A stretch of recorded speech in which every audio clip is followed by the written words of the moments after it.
టున్టున్ పక్షి గుడ్డి పావురం దగ్గరికి వెళ్తుంది.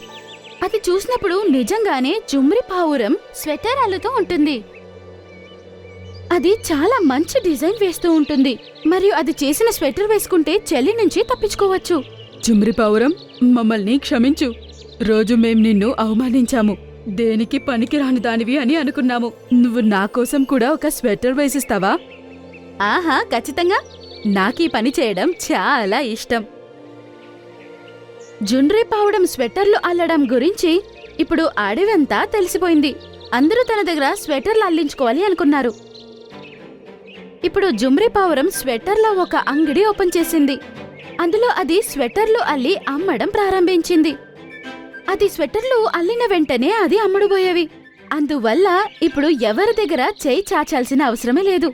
ఇప్పుడు తన జీవితం చాలా సంతోషంగా గడుపుతుంది.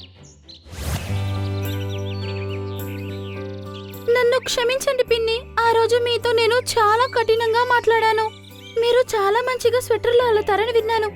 నాకు కూడా మీరు నేర్పిస్తారా? ఆహా, ఖచ్చితంగా. నీక్కూడా నేను నేర్పిస్తాను. మరియు నీ ఇంట్లోనే నీకోసం నువ్వు స్వెటర్లు అల్లుకోవచ్చు. జుమ్రి పావురం కొన్ని పక్షులకు స్వెటర్లు అల్లడం నేర్పించేది మరియు తను కూడా అల్లి వాటిని అమ్మేది. అందువల్ల అందరూ తనని చాలా ఇష్టపడేవారు. ఇప్పుడు తనకు కళ్ళు కనపడకుండా పోవడం ఎవ్వరికీ సమస్యే కాదు.